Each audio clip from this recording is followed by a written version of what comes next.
She told me to get out, my own sister, because my tattoo was a bad influence on her children. I still remember the sharpness in her voice, slicing to the calm of her perfectly polished kitchen. You can't stay here, Ava. My kids look up to you, and I don't want them thinking tattoos are acceptable. I just stood there, a coffee mug cooling in my hand, staring at her like she'd suddenly started speaking in riddles. My arms still ached from the fresh ink. A small phoenix, nothing crude, nothing loud, just a quiet symbol that I'd risen from things she would never understand. But she didn't care. She never really did. When we were kids, I was the one always covering for her, the one who mended her jeans before Mom saw the rip, who lied to teachers when she skipped class, who sat with her when some boys shattered her heart. She was a golden child, soft-spoken, graceful, the perfect picture of manners. And me? I was the cautionary tale, the artistic phase gone too far. Still, when she got married and had kids, I showed up for every birthday, every anniversary, every late-night babysitting emergency. And when money got tight, I helped, quietly, willingly. No one ever asked, but no one stopped me either. I covered her mortgage once, paid for her son's braces, even opened a college fund for her children. She used to say, "Your family, Ava, you're our blessing." Funny how fast blessings expire.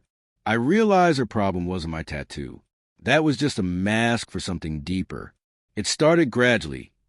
Fewer calls, shorter texts, then finally one that said, "We're keeping the kids away from certain influences."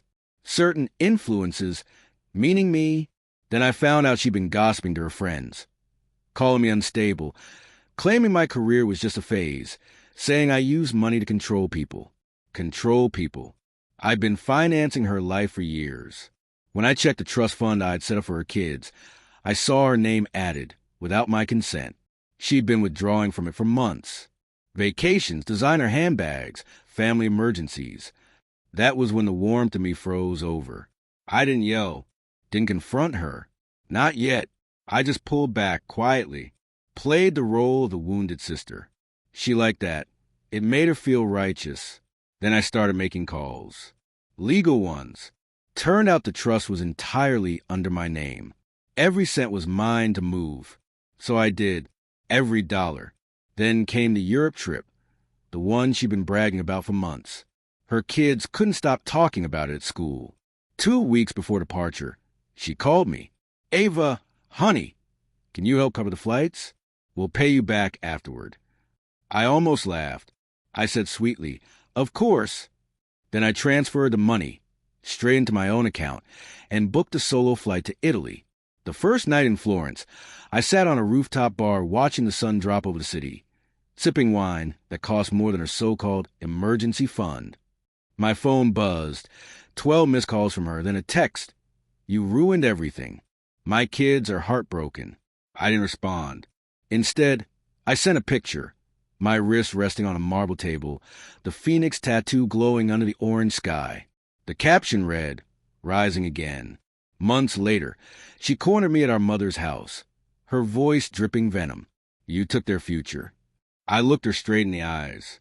"No, you spent it. I just took back what was mine." Her husband tried to smooth things over, mumbling about forgiveness. But she wasn't furious because I betrayed her. She was furious because I'd finally stopped letting her use me. I stood calm and steady. "You threw me out because of a tattoo," I said quietly. "Turns out, it's the only clean thing left in your life." Then I walked out. Now I live in Lisbon. I paint. I breathe. I wake up without guilt. The phoenix on my arm isn't just ink anymore. It's a declaration. I burned away what was false and rose from what remained. My sister still sends messages sometimes, apologies tangled with excuses. I never reply. People confuse silence with weakness, but silence, that's the sound of freedom. She did teach me one thing, though. Family can break you, but the rebuilding is all your own.